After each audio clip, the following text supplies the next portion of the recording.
Hello बच्चों, study with Amrita classes में आपका स्वागत है। पिछले वीडियो में हमने मानव रोग तक पढ़ लिया था। आगे हम उसके आगे स्टार्ट करते हैं। ठीक है, देखिए मानव स्वास्थ्य एवं रोग, ये क्लास 12 का चैप्टर है। ठीक है, 7वां चैप्टर है। अब आगे देखते हैं मानव रोग।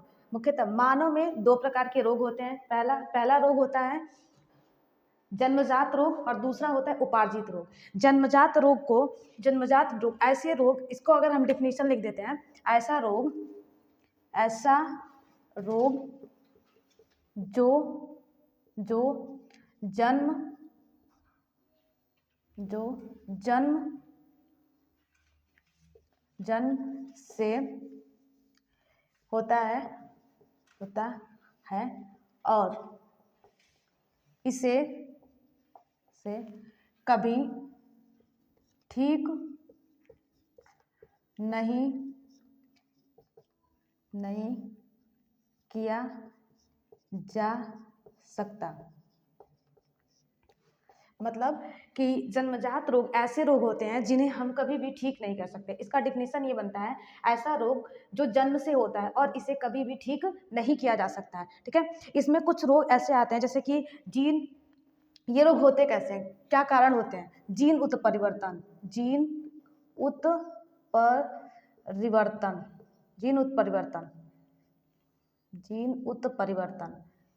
इस रोग में, जीन उत्परिवर्तन में कुछ ऐसी बीमारियां होती हैं जैसे कि जीनों का क्या हो जाता है, मतलब परिवर्तन हो जाता है। जैसे कि इसका मुख्य बीमारी है रंजकहीनता,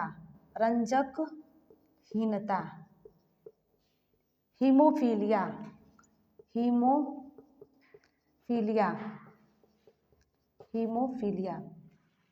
ठीक है, हीमोफीलिया, रंजकहीनता, वर्ण अंधता,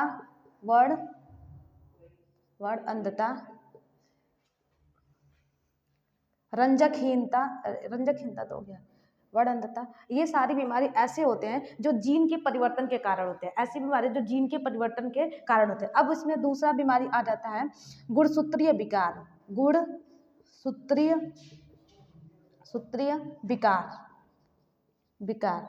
इसमें क्या होता है, गुणसूत्र परिवर्तन या तो ज्यादा हो जाएंगे या तो कम हो जाएंगे। इसमें ऐसा जो गुणसूत्रीय विकार है, इसमें गुणसूत्रों की संख्या या तो अधिक हो जाती है या तो क्या हो जाता है, कम हो जाता है। जैसे कि डाउन सिंड्रोम,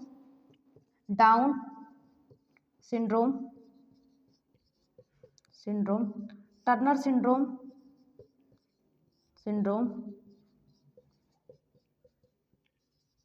ये सारी बीमारियां, और भी होता है क्लाइनफिल्टर। ये सारी बीमारियां गुणसूत्रीय विकार के कारण होता है। बाकी हम लोग डिटेल में पढ़ेंगे। वातावरण के कारण होता है कुछ बीमारियां। विकार, वातावरणीय विकार में क्या होता है, कटा होठ और तालू। वापस से हम इसको समझते हैं। जन्मजात रोग ऐसे रोग होते हैं जिन्हें हम कभी भी ठीक नहीं कर सकते हैं। ठीक है, ये और भी बहुत सारे होते हैं लेकिन हम 3 को लिए। जीन उत्परिवर्तन में पहला क्या होता है, रंजकहीनता, हीमोफीलिया, वर्ण अंधता। ये सारी बीमारियां होती हैं जीन उत्परिवर्तन के कारण। मतलब कि जीनों का क्या होता है ना, परिवर्तन हो जाना ही क्या कहलाता है, जीन उत्परिवर्तन। आगे की कुछ वीडियो में आपको उत्परिवर्तन डिटेल बताएंगे। ठीक है, गुणसूत्रीय विकार में क्या होता है, गुणसूत्रों की संख्या या तो अधिक हो जाती है या तो कम हो जाती है। ठीक है, जैसे कि आपको पता है कि मानव के शरीर में, ह्यूमन सेल में या ह्यूमन बॉडी में 23 जोड़े गुणसूत्र होते हैं। अगर गुणसूत्रों की संख्या अधिक होती है या गुणसूत्रों की संख्या कम हो जाती है तो ये गुणसूत्रीय विकार उत्पन्न होते हैं, जैसे कि डाउन सिंड्रोम, टर्नर सिंड्रोम। वातावरणीय विकार क्या होता है, वातावरणीय विकार का मतलब होता है कि वातावरण का मतलब कि हम कभी कभी ऐसे वातावरण या कुछ ऐसे गर्म या ठंडे या किसी न किसी ऐसे वातावरण में चले जाते हैं जिसकी वजह से हमारे शरीर पे वातावरण का भी प्रभाव पड़ता है। जैसे कि जब बच्चा पैदा होता है तो उसका क्या होता है, कटा होठ और तालू। ये भी जन्म से ही होते हैं। ठीक है, तो ये सारे थे जन्मजात रोग। अब आते हैं हम लोग उपार्जित रोग। तो उपार्जित रोग में ये ऐसे रोग होते हैं, ये ऐसे से रोग होते हैं जो जन्म जन्म के बाद होते हैं, जन्म के बाद होते हैं और इन्हें ठीक किया जा सकता है, ठीक किया जा सकता है। लेकिन इसमें कुछ ऐसे भी रोग आते हैं जिन्हें कभी ठीक नहीं भी किया जा सकता है, जैसे कि कैंसर इसी के अंतर्गत आता है, तो उसे हम लोग ठीक नहीं कर सकते। लेकिन ज़्यादातर उपार्जित रोग ऐसे होते हैं जो जन्म के बाद होते हैं और लगभग इन्हें संभवतः हम क्या कर सकते हैं, ठीक कर सकते हैं। अगर इसी में आता है आपका एड्स और कैंसर, जिसे हम कभी भी ठीक नहीं कर सकते, वो आपको आगे पढ़ाया जाएगा तब समझ में आएगा, ठीक है। तो इस ठीक है, अब उपार्जित रोग को अगर हम डिटेल लिखते हैं, उपार्जित रोग को अगर हम डिटेल लिखते हैं तो इसमें आगे और भी बहुत सारी चीज़ें हैं। एक चार्ट से हम समझ लेते हैं इसको। उपार्जित रोग दो प्रकार का होता है। एक होता है संक्रामक, जिसे हम लोग संचरणीय रोग भी कहते हैं, रोग। और दूसरा होता है असंक्रामक, जिसे हम लोग असंचरणीय रोग कहते हैं, असंचरणीय रोग कहते हैं,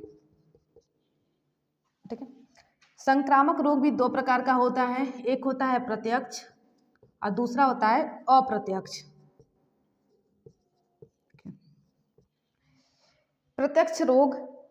प्रत्यक्ष मतलब कि ऐसा रोग जो डायरेक्ट, यहाँ से समझते हैं संक्रामक रोग, ऐसा रोग जो एक व्यक्ति से दूसरे व्यक्ति के संपर्क में आने से फैलता है, ऐसे रोग को हम लोग संक्रामक रोग कहते हैं। और संक्रामक रोग दो प्रकार का, इसका मैं डिफिनेशन लिख देती हूँ संक्रामक रोग का, उसके बाद से मैं आगे आपको बताती हूँ। ऐसे रोग जो एक व्यक्ति दूसरे व्यक्ति के संपर्क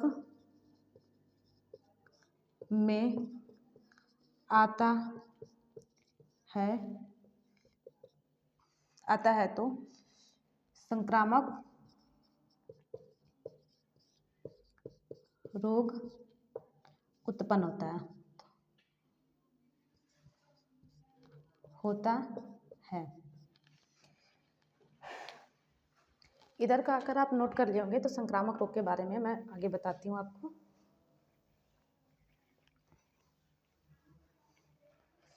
देखिए, जो संक्रामक रोग होता है ये दो प्रकार का होता है। एक होता है प्रत्यक्ष, और आगे लिख लेते हैं। एक होता है प्रत्यक्ष और एक होता है अप्रत्यक्ष। प्रत्यक्ष रोग क्या होता है, जो संपर्क में आने से फैलता है। प्रत्यक्ष रोग ऐसा रोग होता है जो एक व्यक्ति के मतलब डायरेक्ट फैलता है, जैसे कि मतलब इसका जो इन्फेक्शन होता है डायरेक्ट होता है। जैसे कि इसमें क्या होता है, जीवाणु विषाणु शारीरिक संपर्क द्वारा फैलते हैं, ये लिख देंगे हम, शारीरिक संपर्क द्वारा फैलते हैं, शारीरिक संपर्क द्वारा फैलते हैं। ऐसे रोग जो शारीरिक संपर्क द्वारा फैलते हैं उसे हम लोग क्या कहते हैं, प्रत्यक्ष रोग। जैसे कि छोटी माता या छोटी चेचक लिख सकते हैं, छोटी चेचक, दाद का मतलब होता है ये खुजली, दाद खाज खुजली इसको बोल सकते हैं, ठीक है। दाद, आगे क्या हो सकता है, खसरा,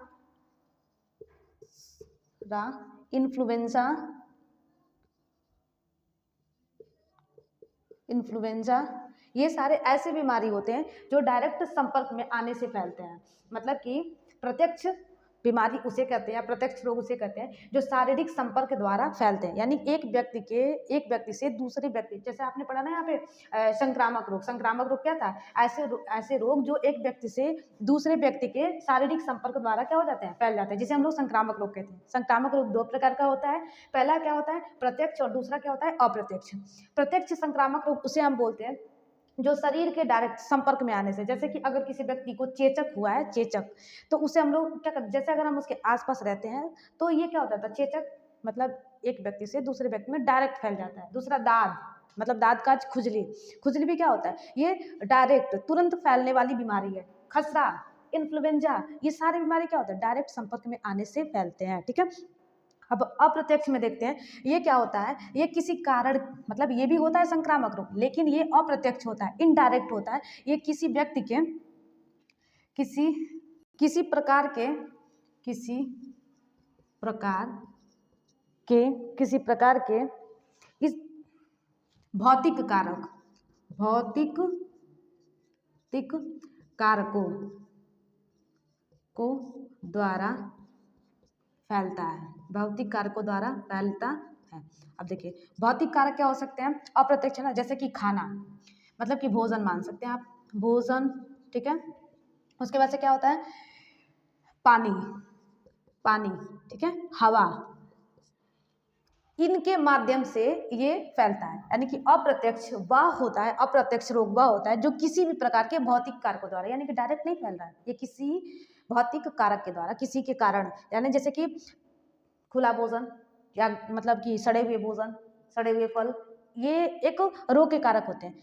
दूषित पानी, ठीक है, जैसे लोग नदी या तालाब का पानी पीने में यूज करते हैं, तो ये क्या है? मतलब कि इनडायरेक्टली इसके माध्यम से हमारे शरीर के अंदर बैक्टीरिया या वायरस या प्रोटोजोअन्स, ये सभी आगे आपको इसके बारे में बताया जाएगा। प्रोटोजोअन्स क्या होते हैं, निमेटोड्स क्या होते हैं, इन सब के माध्यम से हमारे शरीर में ये सब क्या होते हैं? इन सब के माध्यम से, भोजन के माध्यम से, पानी के माध्यम से, हवा के माध्यम से हमारे शरीर में जाते हैं, और ये हमें धीरे धीरे खुद से क्या करते हैं? बीमार करते हैं, ठीक है। अब अप्रत्यक्ष हो गया, अब आगे देखेंगे। अब देखिए ये जो रोग होते हैं, अब हम पढ़ेंगे असंक्रामक रोग। अब पढ़ेंगे असंक्रामक रोग। अभी तक ये इतना सारा कुछ था, क्या था? संक्रामक रोग था। अब पढ़ेंगे हम लोग असंक्रामक रोग। असंक्रामक रोग, इसे हम बोल सकते हैं असंचरणीय रोग। असंचरणीय रोग, ठीक है। असंचरणीय रोग में क्या होता है? ये किसी, मतलब ऐसा होता है जो किसी के संक्रमण में आने से नहीं फैलता है, ये डायरेक्ट अपने मतलब बॉडी में कुछ चीज़ों की कमी होती है और ये अचानक से फैल जाता है। इसे हम लोग क्या बोलते हैं? असंक्रामक रोग कहते हैं, ठीक है। अब देखिए जैसे कि असंक्रामक रोग में एक दे दिया है आपका, सबसे आपके एनसीईआरटी में दे रखा होगा कैंसर,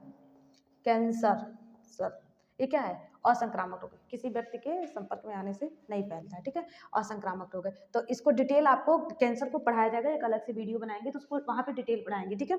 उसके बाद से एड्स भी आपका आता है, DS, ये भी एनसीईआरटी में इसके बारे में भी बताया है। एड्स के भी बारे में मैं आपको बहुत डिटेल तो जैसा कि एनसीईआरटी में कैंसर और एड्स के बारे में कहा है, कैंसर और एड्स के बारे में आपको डिटेल आगे पढ़ाएंगे, ठीक है, अगली वीडियो में। अब हम देखते हैं जो संक्रामक रोग होता है वो किसके कारण होता है। संक्रामक रोग जो है वो किसके कारण होता है?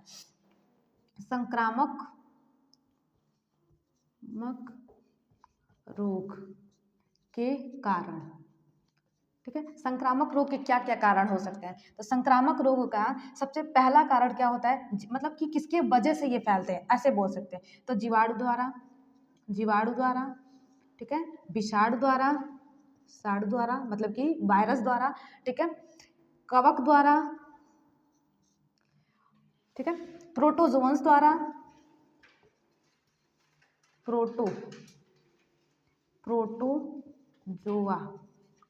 प्रोटोजोआ द्वारा, और अगला है प्रोटोजोआ के बाद से है निमेटोड्स,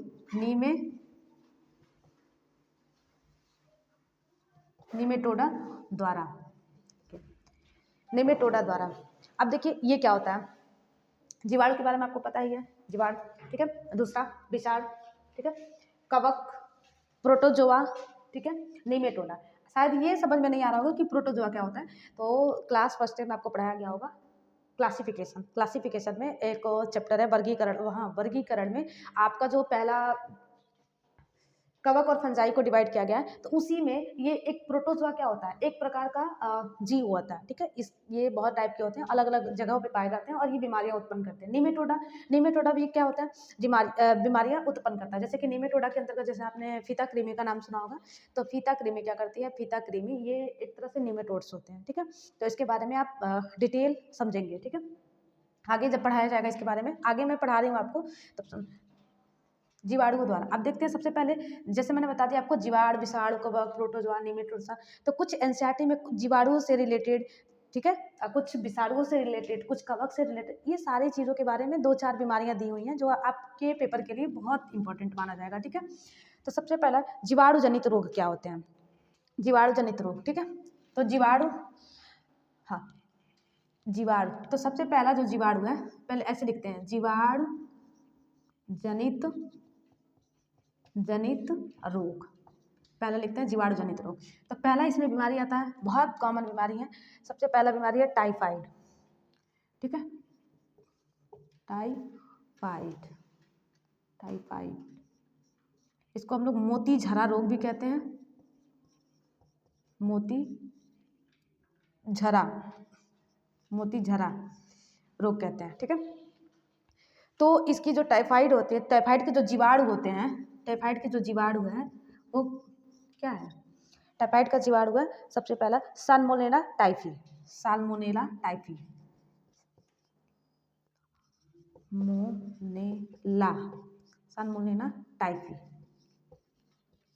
ये जो जीवाणु है ये क्या करती है, टाइफाइड रोग उत्पन्न करती है, ठीक है। इसके लक्षण क्या होते हैं, देखो साल्मोनेला टाइफी। अब इसमें आप बहुत सारी चीज़ें, मैं आपको शॉर्ट में बता रही हूँ ये सारी चीज़ें, ठीक है। इसको आप इसमें बहुत सारी चीज़ें जोड़ सकते हैं, जैसे कि आप एग्जाम में ऐसे लिख सकते हैं कि जो टाइफाइड होता है वो साल्मोनेला टाइफी जीवाणु के कारण होता है, ठीक है। टाइफाइड के लक्षण क्या होते हैं, टाइफाइड के जो लक्षण होते हैं वो क्या होता है, उच्च ज्वर।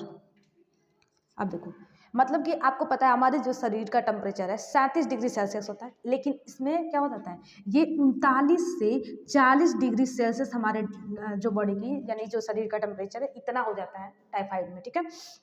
दूसरा, अगर बहुत ज़्यादा शरीर का टेम्परेचर है तो आपको कैसा हो जाएगा, यानी कि कमजोरी में आप खाना वाना नहीं खा पाएंगे, तो आपको क्या होगा, कमजोरी, क्या होगा आपको, कमजोरी, ठीक है।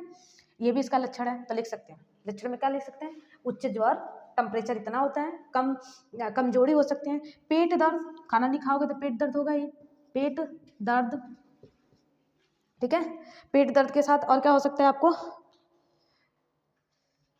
भूख न लगना, भूख भी नहीं लगता है, भूख न लगना, अगर भूख नहीं लगेगा तो कमजोरी होगा, ठीक है, खाना नहीं खाओगे तो कमजोरी होगा। और क्या हो सकता है, वेट लॉस, मतलब कि वजन भी कम हो जाता है, ये भी तो एक बीमारी का कारण है, वजन कम, ये सारे इसके लक्षण हैं। टाइफाइड किसके कारण होता है, ठीक है, साल्मोनेला टाइफी जीवाणु के कारण होता है। इसके लक्षण क्या है, उच्च ज्वर है, कमजोरी है, पेट दर्द है, भूख न लगना है, वजन कम होता है। और इस अब क्या होते हैं, प्रभावित अंग, यानी कि संक्रमण का तरीका क्या होता है, किसके कारण ये संक्रमण होता है, संक्रमण का तरीका, कैसे ये संक्रमित, कैसे हमारे बॉडी में ये आ जाते हैं, संक्रमण का तरीका। तो ये क्या करते हैं, हम अगर दूषित भोजन खाते हैं, दूषित भोजन और पानी, संक्रमण का मेन कारण यही है, लगभग बीमारियों के संक्रमण के यही कारण होते हैं, दूषित भोजन और पानी, ठीक है। उसके बाद से प्रभावित अंग क्या होता है, इसमें सबसे ज्यादा प्रभावित अंग कौन सा होता है, प्रभावित अंग, टाइफाइड के कारण कौन सा प्रभावित अंग कौन सा प्रभावित होता है, प्रभावित अंग होता है ये छोटी आंत, छोटी आंत जो होता है, इससे टाइफाइड के प्रभावी अंग है। अब इससे बचने का क्या तरीका है, यानी कि आप इसका उपचार कैसे कर सकते हैं, उपचार टेस्ट क्या करते हैं इसमें, टेस्ट, तो विडॉल टेस्ट करते हैं, क्या करते हैं, विडॉल टेस्ट, टेस्ट, विडॉल टेस्ट करते हैं, ठीक है। मतलब कि इसका अगर टाइफाइड हुआ रहता है तो जाते हो ना टाइफाइड का टेस्ट कराने, तो कौन सा टेस्ट होता है, विडॉल टेस्ट होता है, ठीक है। उसके बाद से अब इससे बचेंगे कैसे आप, ठीक है। तो अगर हम रोकथाम लिखते हैं, रोकथाम, रोकथाम कैसे बचेंगे, तो इससे बचने के लिए आपको क्या करना है, सबसे पहले कि दूषित भोजन को ना करें, दूषित भोजन व पानी न ले, ठीक है। पहला ये हो गया। दूसरा एकदम आसान से शब्दों में है, दूसरा बचने का क्या तरीका है, दूसरा अगर और भी आपको बचने का तरीका है तो टीका लगवाएं। एक आता है TAB, इसका टीका लगवाएं, ठीक है।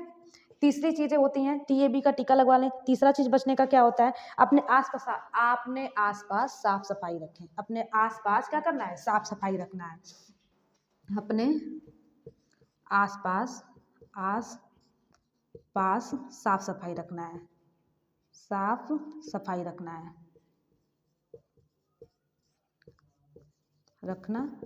है, ठीक है।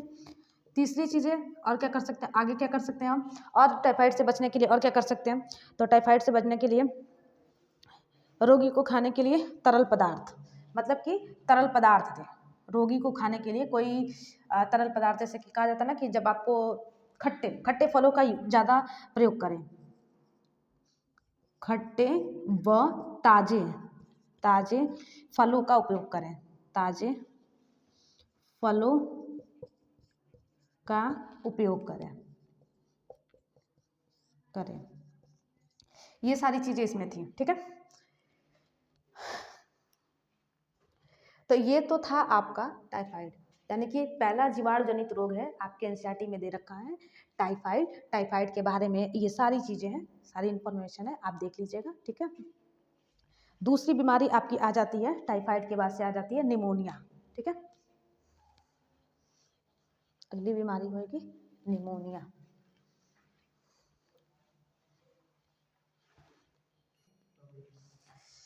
ठीक है।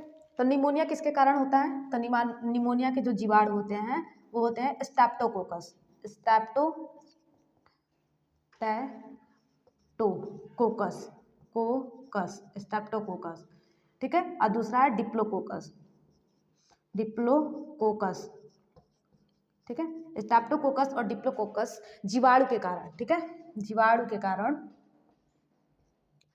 सभी दोनों जीवाणु हैं, जीवाणु के कारण निमोनिया रोग उत्पन्न करता है। इसका निमोनिया का जो होता है प्रभावी अंग क्या है, प्रभावी अंग क्या है, तो प्रभावी अंग ये किसको प्रभावित करता है, फेफड़ों को, लंग्स को, यानी फेफड़े को प्रभावित करता है, ये फेफड़े को प्रभावित करता है। लक्षण क्या है इसका, लक्षण इसका अगर देखेंगे तो लक्षण इसका होता है हाई फीवर, उच्च ज्वर, ठीक है। उसके बाद से फेफड़ों में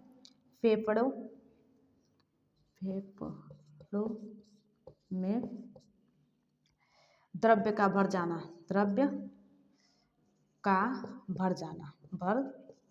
मतलब कि सांस लेने में दिक्कत होती है, इसमें, ठीक है।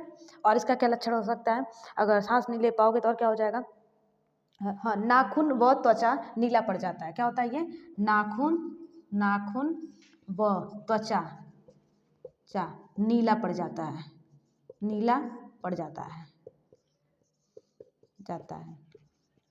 ठीक है। तो ये इसका लक्षण था। प्रभावित अंग आपको पता ही है क्या है। अब इससे बचने के लिए आप क्या कर सकते हैं, निमोनिया से बचने के लिए आप क्या कर सकते हैं, मतलब क्या क्या उपाय हो सकता है इसमें, तो सेम वही चीज़ें। हाँ, ये किसके कारण, ये सांस के, यानी लंग्स जब प्रभावित हो रहा है ना, तो ये किसके कारण होता है, मतलब कि हवा में इसके जो जीवाणु होते हैं वो हवा में प्रेजेंट होते हैं, कहाँ होते हैं, हवा, यानी कि वायु में प्रेजेंट होते हैं ये, ठीक है। अगर कोई किसी बच्चे को निमोनिया रोग हुआ है, ठीक है, तो अगर हम उसके आसपास है ना वो छींक रहा है या खांस रहा है, तो उसकी जो ड्रॉपलेट अगर हमारे मुंह पे आती है तो उसके वजह से भी हमें निमोनिया रोग उत्पन्न हो सकता है। ठीक है, जैसे कि आप पहले से आपको पता है ना कि संक्रामक रोग संक्रामक रोग है, इसी में आप पढ़ रहे हैं। तो संक्रामक रोग का तो एक लक्षण है एक व्यक्ति से दूसरे व्यक्ति में पहुंचना है इसको। तो जब इसको एक व्यक्ति से दूसरे व्यक्ति में पहुंचना रहता है तो ये ऐसे करता है, जब कोई बच्चा ना छींकेगा या खांसेगा, ठीक है, अगर आप उसके आसपास रहते हैं तो जैसे ही उसकी ड्रॉपलेट आपके मुंह पे आए, ठीक है, तो वो क्या होता है, निमोनिया रोग उत्पन्न हो सकते हैं। ठीक है, लक्षण है। उसके बाद से अब इसमें क्या किया जाएगा, हाँ हाँ, अब इसके उपचार क्या होंगे, उपचार उपचार नहीं, कैसे आप बचोगे। ठीक है, रोकथाम, रोकथाम। ठीक है, तो सबसे पहला रोग, जिस बच्चे के पास अगर आप हैं जिसे निमोनिया हुआ है, जिसे जिसे निमोनिया निमोनिया निया हुआ है, उससे दूरी बना के रहें, उससे दूरी बना कर रहे। अगली चीज़, उस व्यक्ति को क्या करना चाहिए, अपने मुंह पे मास्क लगानी चाहिए। मतलब जिसे निमोनिया है वो व्यक्ति क्या करे, व्यक्ति या मतलब जो भी है व्यक्ति क्या करे, या व्यक्ति नहीं लिखेंगे, जिसे निमोनिया रोगी लिख सकते हैं, निमोनिया रोगी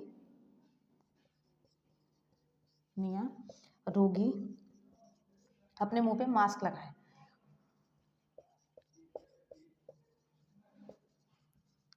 पर मास्क लगाएं। ठीक है, तो ये इससे ये चीज़ें हो सकती हैं उसका। ठीक है, तो इससे बचा जा सकता है। आज की वीडियो में बस यहीं तक। अगले वीडियो में हम लोग और भी चीज़ों के बारे में पढ़ेंगे। ठीक है, जैसे कि विषाणु जनित रोगों के बारे में पढ़ेंगे। एनसीईआरटी के ये दो बहुत है, आप पढ़ के जाइएगा पेपर में। ठीक है, ये बहुत ज़्यादा इंपॉर्टेंट है इसके लिए। ठीक है, धन्यवाद।